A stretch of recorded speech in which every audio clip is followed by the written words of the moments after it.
Olá, pessoal, bem-vindos novamente ao podcast NLA, uma iniciativa da Level Group e da Next Level Academy, uma edtech voltada para o desenvolvimento profissional do profissional de compras e compartilhamento de informações relevantes em relação a vários temas que são abordados nessa plataforma. Um dos temas que a gente está abordando numa sequência de podcasts, esse é um deles, é a parte de risco de terceirização. Eu estou aqui com o Jorge Filho, que é graduado em Direito, especializado em Direito Público e advogado e consultor da Level Group.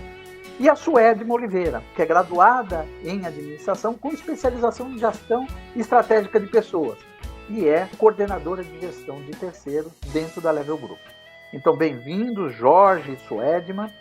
E aqui a gente quer, na realidade, desenvolver um tema importante, que é a questão do se as empresas estão colhendo realmente benefício em terceirizar as suas atividades através de contratação de terceirização.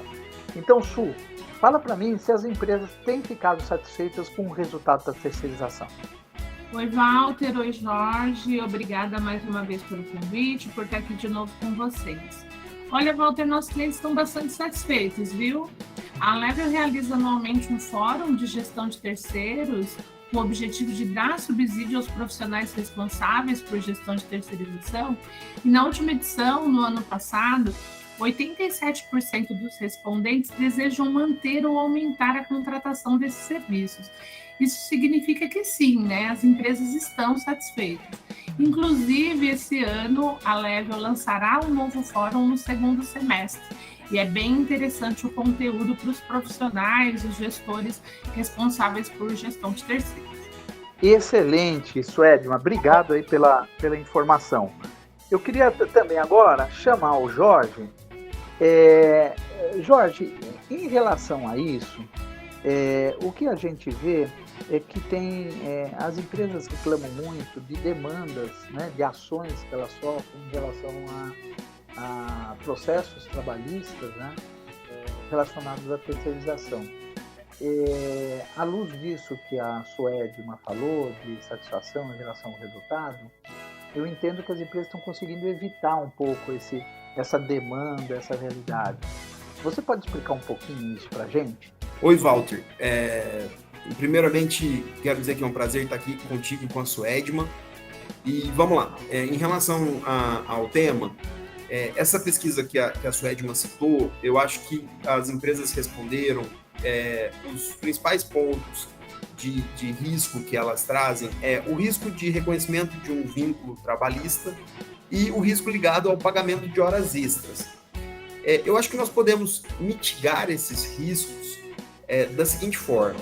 Primeiro, ter uma política de gestão de terceiros muito bem estruturada e esse setor fazer a análise documental. Então, eu tenho que solicitar a documentação mensal para essa empresa prestadora e ver se ela efetivamente está fazendo os recolhimentos das horas extras que aquele funcionário dela está prestando serviço dentro da empresa tomadora.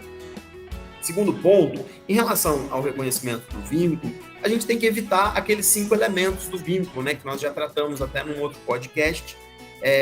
E eu tenho que... É uma questão de mentalidade, né? A empresa tem que entender que aquele terceirizado ele não é empregado dela, ele é um funcionário de uma outra empresa que está prestando serviço para ela. Então eu não posso ficar determinando como que vai ser aquele trabalho, eu não posso ficar... o gestor da empresa, na verdade, não pode... tem que evitar ao máximo que esses elementos do vínculo estejam nessa relação. E aí sim a gente consegue mitigar os riscos na contratação dos terceirizados. Excelente, Jorge.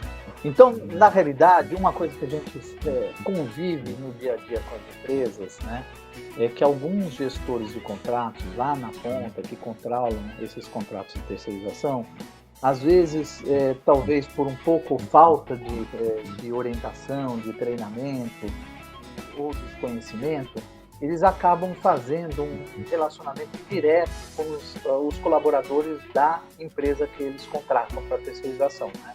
Então, dão ordens para realizar atividades, cobram horários, fazem dispensas de emendas de feriados, e essa atividade ou essas ações que são diretamente relacionadas aos colaboradores do prestador de serviço, elas podem gerar essa percepção, na realidade essa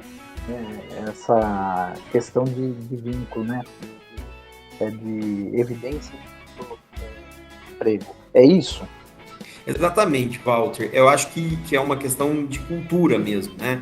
O gestor ele tem que compreender que aquele funcionário é um funcionário de uma outra empresa que tem a sua forma de trabalhar determinada pelos gestores da outra empresa. É claro que eu estou trabalhando diretamente com o funcionário, ele tem que estar de acordo, executando as atividades de acordo com aquilo que foi proposto no contrato de trabalho, no contrato de prestação de serviço.